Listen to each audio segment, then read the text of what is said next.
On pense que la violence, l'usage de la violence peut changer les choses, mais à partir du moment où vous l'utilisez, c'est la violence qui vous change. Parce que vous changez votre regard sur le monde. En 1994, le groupe islamique armé, le GIA, avait détourné un avion d'Air France dans le but de le faire exploser au-dessus de Paris. Pendant la prise d'otage, les extrémistes avaient déclaré « Nous sommes les soldats de la miséricorde ». 3 passagers avaient été tués.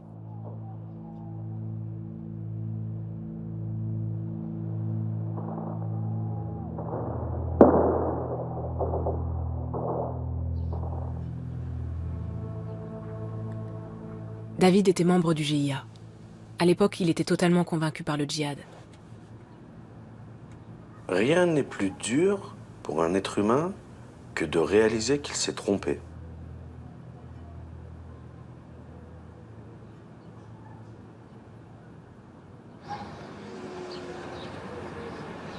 David a grandi dans une banlieue de Lyon. Sa mère qui l'a élevé était catholique. À 15 ans, il quitte l'école et se convertit à l'islam.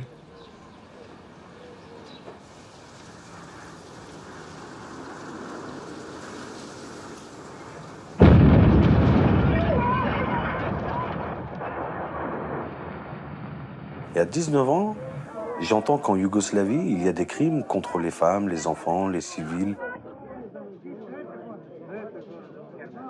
Personne n'intervient, tout le monde détourne le regard, et je trouve... je ne veux pas être parmi les lâches qui ne voient pas ce qu'il se passe.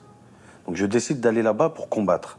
Je veux rejoindre les unités combattantes bosniaques. Je suis musulman pratiquant, mais pas djihadiste.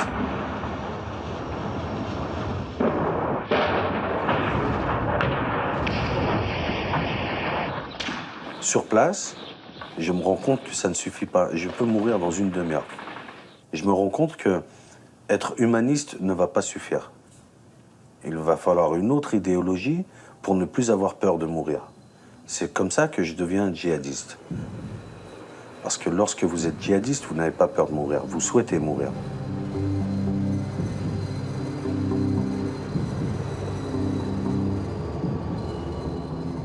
David a été envoyé dans un camp d'entraînement d'Al-Qaïda en Afghanistan pour devenir un membre actif du GIA.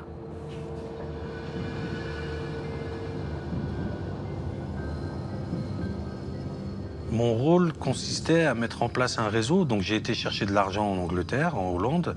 Donc j'allais chercher de l'argent en Angleterre pour louer une voiture ou pour louer un appartement. J'allais chercher de l'argent pour le donner à quelqu'un ou j'allais chercher des faux papiers pour le donner à une autre personne. Comme je parle plutôt pas trop mal anglais, que j'ai une tête qui passe bien, j'ai un passeport français, c'était le top.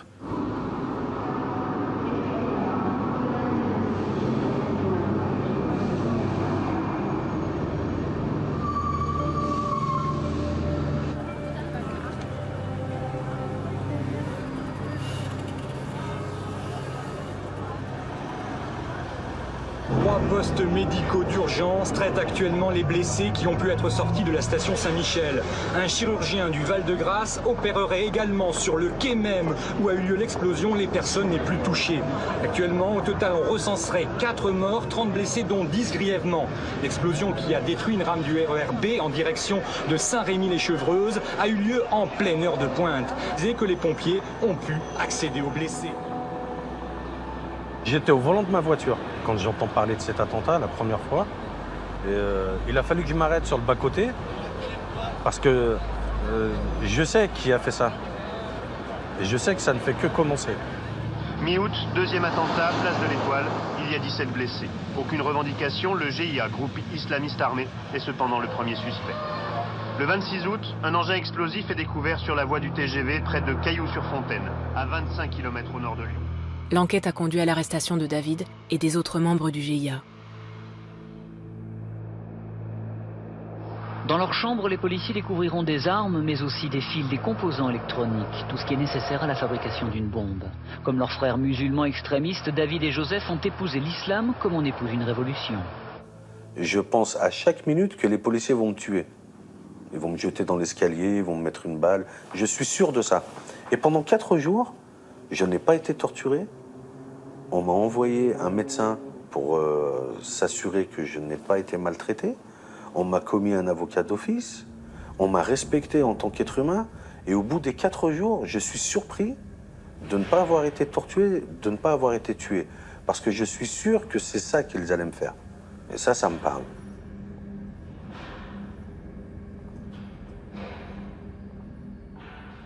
David a été condamné à 6 ans de prison ferme pour avoir soutenu les terroristes.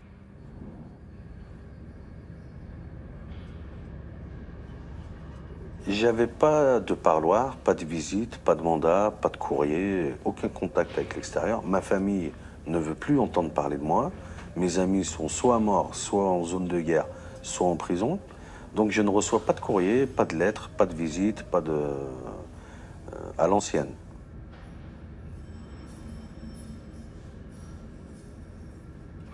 Et je me mets à lire 2 livres par jour. Je lis. La philosophie, la biologie, les mathématiques, la physique, l'histoire, la géographie. Les grands classiques grecs, je les lis à corps perdu. Je réalise qu'entre le bien et le mal, il y a des nuances. Entre le blanc et le noir, il y a beaucoup de gris, énormément. Quand je comprends ça, je me dis que cette doctrine djihadiste, sectaire, qui considère que tout le monde va en enfer, sauf nous, elle est... Je réalise qu'elle m'a menti. C'est mensonger. On ne peut pas penser que tous ceux qui ne pensent pas comme moi vont aller en enfer. C'est de la folie. Ça n'est pas raisonnable.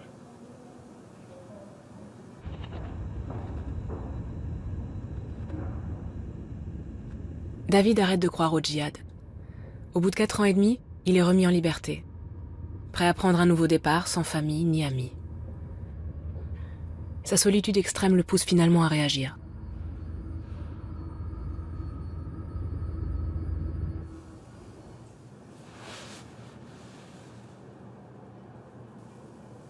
Une énorme dépression. Une angoisse terrible. Parce que vous êtes livré à vous-même. En fait,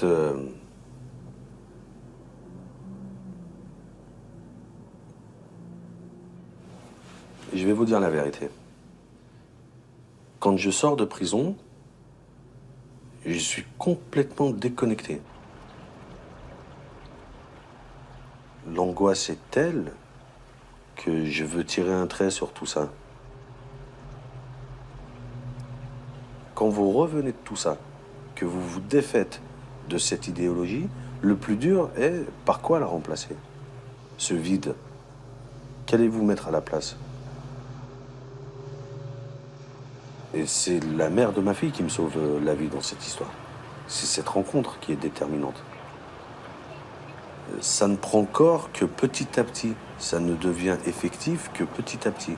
Et ça passe par notamment le travail dans lequel je me jette à corps perdu. Il ne faut pas penser que quelqu'un qui se défait de cette idéologie va la remplacer le jour même par l'humanisme. Ça prend plusieurs années en réalité.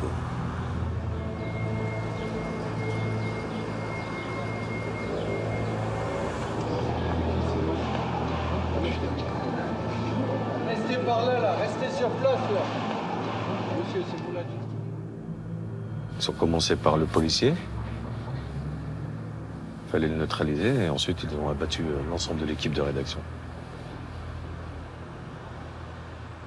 Avant les attentats de Charlie Hebdo, j'évite de parler de mon passé. Mais après le 7 janvier, je décide de sortir de l'anonymat.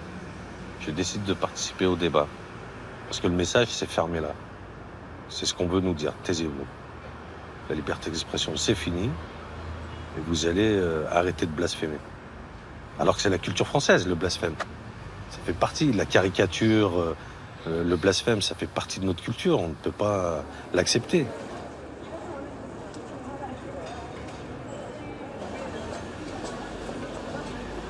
Il faut absolument que nous pensions, j'en suis la preuve, qu'un individu peut changer. Et il peut réaliser qu'il s'est trompé.